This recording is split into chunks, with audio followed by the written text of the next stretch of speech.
네, 선배님 안녕하십니까? 현대기술안전기술사무소의 홍종철 대표입니다. 반갑습니다.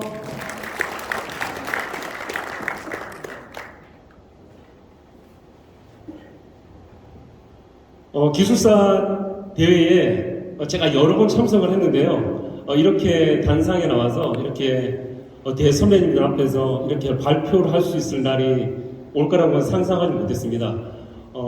진심으로 영광이고 관련된 발표에 대해서 빠른 시간 내에 빨리 보여드릴 수 있도록 하겠습니다. 먼저 두 가지를 말씀드리고 싶습니다. 저희 그 아산병원 정형외과와 그 신경외과에 제 사촌 동생이 두 명 있습니다.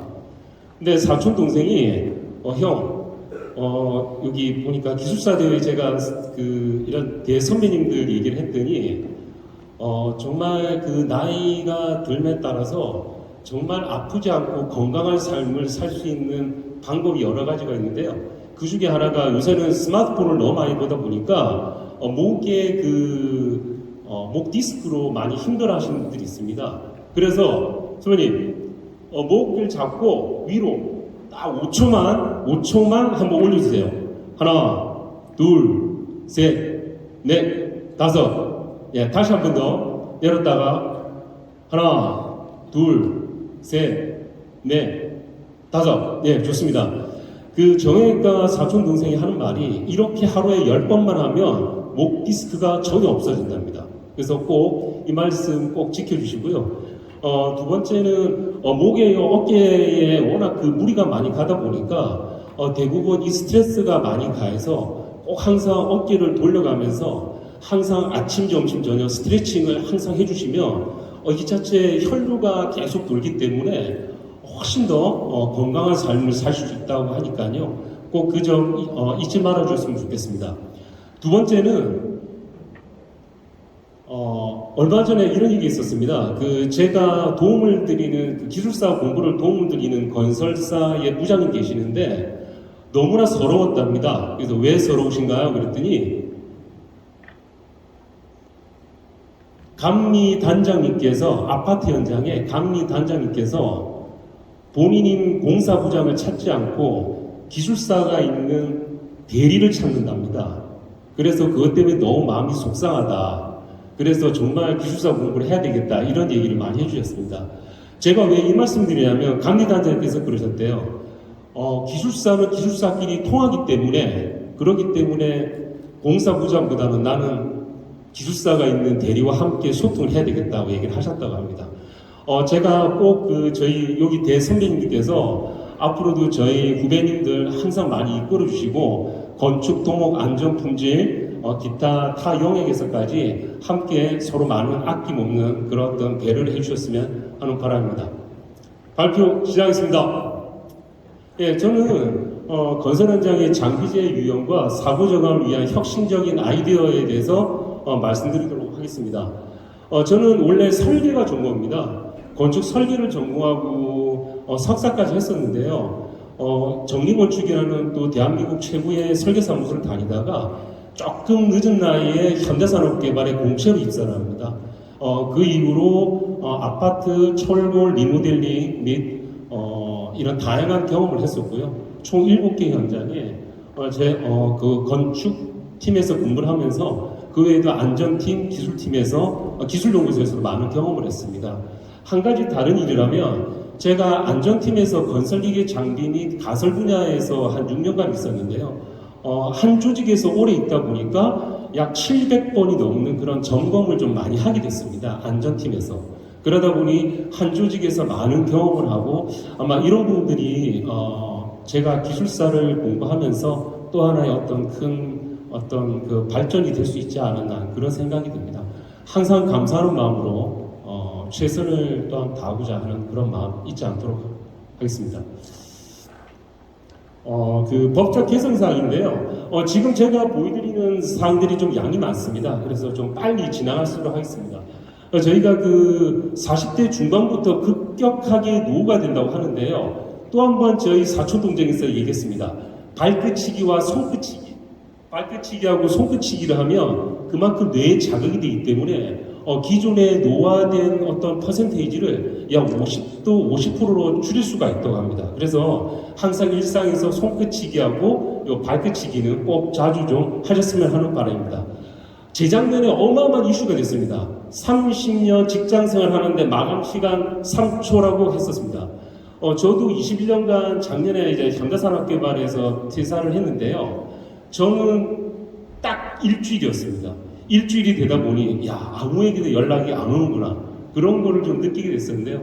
워낙 선배님들하고도 잘 지내서 지금도 자주 소통하고 있지만 정말 유효기간이 일주일밖에 안 되구나라는 걸 느끼면서 세상 밖에 나와보니 정말 치열하구나, 이런 것들을 많이 느끼게 된 것 같습니다. 제가 점검을 한 700번 정도 하다 보니까 모 선배님께서 이런 말씀을 하셨습니다. 나의 그 아들, 그러니까 아이에게 꼭 그 주택 청약 통장을 꼭 만들어서 이런 부분들에 대해서 항상 하나하나 좀 쌓아갈 수 있는 이런 것들이 있었으면 좋겠다, 그런 얘기를 해서 항상 그런 청약 통장을 만들어주는 그런 선배님들이 좀 있었습니다. 그래서 이게 약간은 나이가 젊을 때 또 자녀들에게 또 그런 부분들에 대해서 좀 세팅하는 게 좋았구나, 이런 생각이 들었습니다. 저에게도 당연히 멘토가 있습니다. 고등학교 때 은사님, 또 대학교 때 은사님과 그리고 한국기술사회 회장님, 여러 회장님들, 그리고 항상 그 곁에 모신 저의 어떤 선배님들께는 항상 감사한 마음이 있습니다. 그렇기 때문에 항상 이런 멘토에 대한 소중함을 항상 소중하게 생기면서 그렇게 삶을 살아가고 있습니다. 제가 가장 좋아하는 단어 중에 하나가 한 번 남을 도와줄 때는 확실하게 도와주자, 이겁니다. 그래서 항상 긍정적으로, 항상 부정적이지 않고 정말 또 이 앞에 계시는 저희 선배님들 그리고 후배님들께 항상 긍정적인 모습 보이려고 항상 노력하고 있습니다. 이 부분은 제가 이제 그 건설기계 장비에 대한 부분입니다. 근데 이렇게 건설회사에서 사고가 많이 나나 싶을 정도로 많은 충격적인 사진들이 있습니다. 지금 보이시는 그 리플렛에는 거의 50%밖에 들어가 있지 않습니다. 불량상. 그래서 여기 보면 불착기, 크레인, 트럭류, 타워 크레인, 보수 작업 때 너무 사고가 많이 있습니다. 그래서 이런 법적인 개정 사항들이 있었습니다. 정말 이런 그 백호에 대한 부분들, 불착기에서 이런 어떤 법적인 규제까지도 명확하게 제시를 하면서 이런 사고에 대한 부분들, 그래서 중대재해처벌법 이후로 50%가 건설기계 장비에서 현재 나오고 있는 실정입니다. 그래서 이렇게 안전보험공단에서요, 정말 후사경, 철컥 이런 안전벨트도 무조건 착용하게끔 해서 이런 안전핀까지 철저하게 점검 때 진행을 하고 있습니다. 그런데 이런 그 크레인도요, 어디든 부득이하게 토목이나 건축이나 그 외 어떤 구석된 공간에서도 부득이하게 기준기를 써서 이렇게 그 케이지를 쓸 수밖에 없는 그런 구조들이 있습니다. 그래서 이런 부분들이 이제 점차 개선이 돼서 현재는 이렇게 크레인의 단부에 탑승 설비를 설치하게끔 되어 있습니다. 이런 부분들이 완화가 되고 있고 현장에서 실질적으로 이런 토목이나 또 건축 현장에서 이렇게 적용이 되고 있습니다. 또 번호판도 이렇게 많이 바뀌었습니다. 기존에 이제는 이렇게 세 자리에서 기존에 이제 그 6자리에서 이렇게 7자리로 이런 부분들이 이제 바뀌었기 때문에 이런 법적인 것들이 있습니다. 정말 사고가 많습니다. 특히 지금도 얼마 전에도 DLENC에서 이런 항타기가 넘어가는 것들을 실질적으로 보셨을 겁니다. 여기 보면 불트 보이십니다. 불착기, 크레인, 펌프카 리프트 고수 작업대, 이런 식으로 사고가 정말 많이 납니다. 얼마나 사고가 많이 나면 이렇게 52%가 이렇게 중대재해에서 발생했었고요. 특히 지금 보시는 게 D건설사에서 한 해에 4번 중대재해가 발생을 합니다.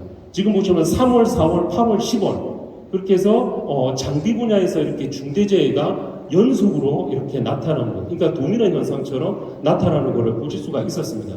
그래서 얼마나 이 사고가 많이 나니 지금 건설사에서는 이렇게 너는 아예 하루 종일 장비만 봐, 이렇게 해서 안전관리, 법적인 안전관리자 중에 이런 그 장비 전담자만 별도로 이렇게 운영을 해서 장비만 보라고까지 했습니다. 그래서 정말 모든 장비가 들어오면 이렇게 비파기 검사를 실질적으로 하고 있습니다. 그래서 비파기 검사 관련된 부분들에 대해서 세세하게 리스트업을 이렇게 하고 있습니다. 타워 크레인도 과거에는 농성들이 되게 많았습니다. 그래서 타워 크레인 노조가 직접 이렇게 그 마스터 위로 올라가서 점거하는 이런 부분들이 있기 때문에 요새는 이런 것들은 대부분 잘 진행이 되고 있죠. 그 외에도 설비 전기 작업하시는 분들이 이렇게 건설용 리프트, 그러니까 테이블 리프트와 같은 경우에는 이렇게 협착에 대한 부분들이 있기 때문에 코너부에 이런 과상성 방지봉이라든지 트령의 이런 프레임을 들고 1차, 2차, 3차적으로 이렇게 안전을 제어하는 것들이 현장에서 보실 수가 있습니다. 현장에 보시면 너무나 놀라운 것들을 보실 수가 있습니다. 지금 보시는 게 비파괴 검사 성적서입니다. 저는 절대 비파괴 검사 성적서를 믿지 않습니다. 왜 그러냐면 여기에 모서리에 날짜가 적혀 있는데요. 대부분의 시험 성적서가 조작인 경우들을 너무 많이 봤습니다. 그렇기 때문에 현장에서 이런 비파괴 검사를 본다면 실질적으로 해당하는 점검에 대한 시리얼 번호와 이런 부분들을 확인을 해서 가야 됩니다. 그래서 정말 위조가 너무 많다는 부분들을 알 수 있었기 때문에 꼭 저희 기술사 선배님께서도 한 번쯤은 의구심을 가지고 좀 접근할 필요가 있지 않을까 하는 그런 생각이 듭니다. 정말 도장까지도 조작을 하면서 이런 넘버에 대한 부분들, 날짜까지도 엑셀 파일로 직접 이렇게 새겨서 조작하는 경우들을 많이 봤습니다. 그렇기 때문에 철저한 그런 관리가 필요할 걸로 보고요. 이런 10대 건설사 그 외에도 항상 상반기, 하반기에 외부 기관을 통해서 점검을 하고 자문을 받고 교육을 받고 이렇게 지속적으로 하는 경우들이 많이 있습니다. 최근 장비에 대한 사고 사례에 대해서 한번 말씀드리겠습니다. 충격적인 이런 그 사진들이 좀 많이 있는데요. 야, 이런 데서도 사고가 나나 하는 경우도 있습니다. 지금 보시는 거는 콘크리트 플래싱, 콘크리트 디스트리뷰터라고 해서 콘크리트의 분배기입니다. 우리가 보통 아파트라든지 주상복합에서 이렇게 3단 또는 2단으로 이렇게 보통 13m, 요 정도 13m면 3단이면 어느 정도 긴 겁니다. 이런 게 접었다 펼쳐서 이렇게 이제 콘크리트를 타설을 합니다. 그런데 갑자기 붕대가 이렇게 부러집니다. 뚝 부러집니다. 왜 이렇게 뚝 부러지냐? 다양한 이유들이 있었습니다. 다양한 어떤 모재에 대한, 그러니까 금속체 그 자체에 대한 모재에 대한 피로 하중을 받았기 때문에 파단이 나는 경우도 있지만 이렇게 스티커가 붙어 있었는데요. 스티커 안쪽에도 용접면이 있었습니다. 그러다 보니 그 부분은 비파괴 검사를 할 수 없었던 그런 부분들 때문에 이런 사고가 있었던 겁니다. 그러니까 아무도 생각하지 못한 이런 사고에 대한 부분들이 있었구나.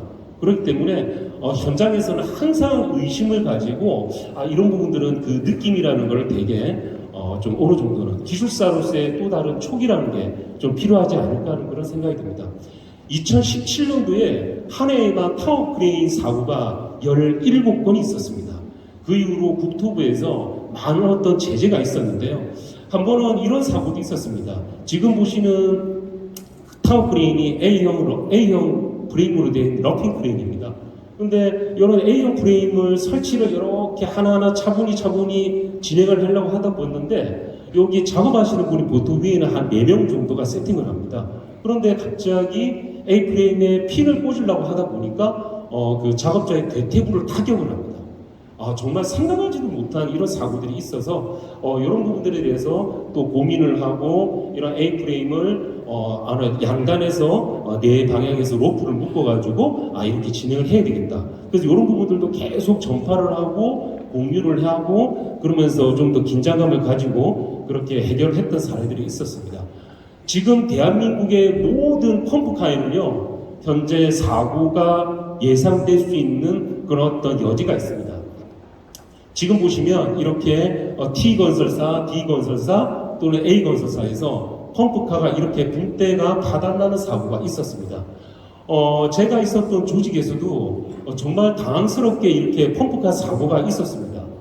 지금 보시면 여기는 뭐다 탑다운 현장입니다. 역타공법을 진행하는데요. 위층으로 올라가면서 아래층으로 계속 부착하면서 내려갑니다. 근데 앞에 보시면 이렇게 크롤러 크레인이 있습니다. 크롤러 크레인. 근데 크롤러 크레인 뒤쪽에서 펌프카가 넘어가면서 이렇게 이제 콘크리트를 타설합니다. 근데 이 끝에는요, 이렇게 엔도스 외에도 자바로스를 2개를 달면 안 됩니다. 그런데 부득이하게 이렇게 설치를 했었고, 좀 약간은 무리한 작업이 좀 있었습니다. 근데 이렇게 하나의 어떤 12m가 되는 이런 그 자바로스를 연장해서 쭉 내려가다 보니 실제 무게가 70.9kg 정도 되는 큰 하중을 받게 될 수밖에 없습니다. 그래서 순식간에 이제 작업이 끝나고 땡겨보니 순간적으로 이렇게 파단이 되는 사고들도 있었고요. 그 외에도 T 건설사에서도 이렇게 똑같은 형태로 해서 이렇게 사고가 무리하게 작업을 하면 이런 어떤 사고가 발생할 수밖에 없다. 이런 부분들을 항상 늘 알 수 있었습니다. 집안이 연약합니다. 단 펌프카가 타설될 때는 무조건 붕대 하부에는 작업자가 있으면 안 됩니다. 왜? 거의 대부분 붕대가 파단나무로 인해서 중대재해가 발생된 경우가 많이 있었기 때문에 이제는 대부분의 건설사들이 이를 숙지하고 작업하시는 분 밑에서는 철저하게 통행을 하고 있습니다. 그래서 이런 어떤 그 아침 이펙트라고 해서 응력의 재분배 효과, 그러니까 응력 스트레스를 좀 더 넓게 퍼뜨리기 위해서 일자로 퍼뜨리지 않고 80%에 해당하는 안전율을 두고 대부분의 건설사가 어느 정도 지침을 주고 있습니다. 그러니까 그만큼 이런 스트레스가 많은 것들을 알 수 있기 때문에 항상 붕 근처에는 작업자가 있지 않도록, 그래서 저희가 SN 커브 곡선이라고 해서 무한 반복 하중에 따라서 이런 기로 한도를 가지고 있고 순간적으로 이렇게 파단이 될 수밖에 없는 이런 금속의 재질들은 어디에나 있다라는 것들을 좀 확인할 수 있을 것 같습니다. 그래서 지금 보면 붕 하부에 철저하게 아무도 들어가지 마세요 라고 이렇게 철저하게 통제를 하면서 이런 아치 형태로 해서 차분하게 이렇게 공사를 하고 있는 분들이 이제 현재 실정입니다. 그래서 이런 붕 하부에서 밖에서 이렇게 붕을 잡고 타설을 하되 안쪽에서는 잡히지 마라. 이런 부분들을 철저하게 볼 수 있습니다. 이런 부분들을 볼 수 있습니다. 굴착기도요, 함부로 어태치먼트라는 별도의 부착물을 달면 안 됩니다. 한 번은 이렇게 그 탑다운 공사인데요. 밑에 지반을 굴착하고 내려가는데 임의의 탑승 케이지를 굴착기의 담부에 이렇게 답니다. 그리고는 그 해당하는 클러치가 빠지면서 순간적으로 낙하하면서 크게 사고가 있었습니다. 이런 부분들은 대부분 현장에서 알고도 넘어가는 경우도 있을 수 있지만 이런 부분들을 충분히 그 개선 대책을 공유하지 못했기 때문에 그렇습니다. 그래서 항상 이렇게 굴절식 고소 작업대라고 해서 이런 부분들이 하부의 트랙 타임이라든지 이렇게 활용하면 지하철에서도 충분히 안전하게